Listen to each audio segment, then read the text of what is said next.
Bueno, estamos aquí con Kevin de Ubisoft para hablar del juego Watch Dogs. Hello Kevin, how are you? I'm good. I'm happy to be in Mexico. Right. Okay. I have a little questions for you. Yeah. What you take your inspiration for create or developing this game? You know, I get asked that question a lot, and often people are expecting that we're going to talk about a game or a movie or a book that we read. Yeah. You know, those certainly play a part of it, but honestly, the core inspiration for us was the world around us. You know, we started the game back in 2009. We started researching it then, and we were looking at what we all had, and the one thing we all had in common as we were discussing things is smartphones. We all had smartphones at the office. Now, smartphones were relatively new then. You know, not everybody had them, but we just knew. You know, you could tell that everybody's going to have a smartphone soon. So for us, it was really, we started thinking about, well, what does it mean to have all this information online constantly? That you can hack people's information, you can read people's personal information, and based on very little information, very little facts, you are making a decision about that person. You are using this tiny bit of information against them. And that was interesting. That raised interesting questions for us. And so that really became the inspiration for a lot of the choices that we ended up making in Watch Dogs.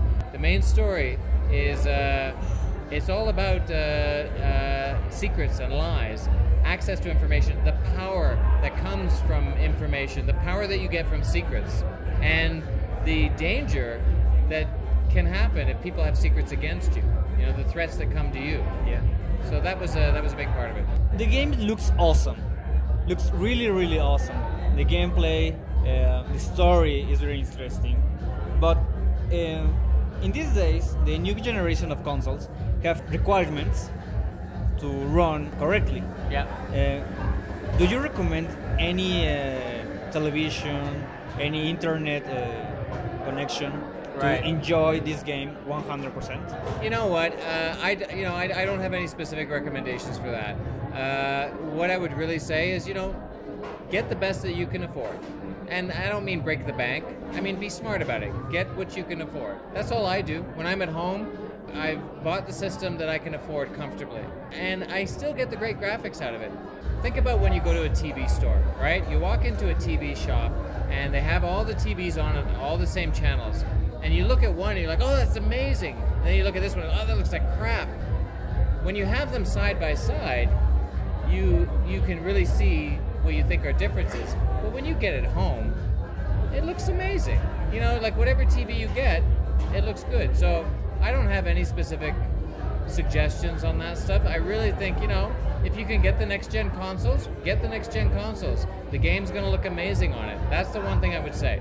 The game looks beautiful on next gen consoles. The water realization, the wind realization, the number of NPCs that you can get in the world around you, just the realism in the next gen consoles, in the PS4 and the Xbox One, unparalleled. So that's my recommendation. If you can get those, if you can get the new consoles, go for it, because the game is going to look beautiful. In this meeting, you talk about the app. Yeah. About app mobile system. Yes. CTOS Mobile. Yes. This app I know is for iOS, Android, but I don't see in the list Windows Phone. I wish I had the answer for that. I honestly don't have the answer, so I can't give you a good. And it's not me trying to hedge an answer. I just don't know. So I wish I could give you more, but I don't know. If you live in the universe of Watch Dogs, do you be a good guy or do you be a bad guy? Well, that's a very interesting question, and I'll tell you why. Because for us, when we think about building Watch Dogs and creating Watch Dogs, we never thought in those terms. We never thought. I don't really want people trying to think, am I going to be the good guy or the bad guy? That's not how the game works. There is no good guy or bad guy, right? It's really just a gray zone. It is. It's absolutely a gray zone. It's where do your morals fall? And you know what? Our morals change depending on the situation.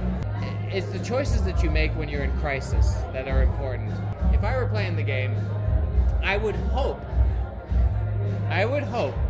that I'm making positive choices in moments of crisis. That's a good answer. Thank you. Yeah, very, very good answer. Final question. Do you think in the future Watch Dogs 2, Watch Dogs 1.5, a prequel, a sequel, DLCs, more content, if the people like? Well, you know, I can tell you for sure we've got a Seasons Pass, we've got DLC, you know, that's coming out. Beyond that, there are no specific plans. After that, you know, we'll sort of see. But right now, there's no specific plans for another Watch Dogs coming up. Okay, thank you. Well, that's all. I have to run.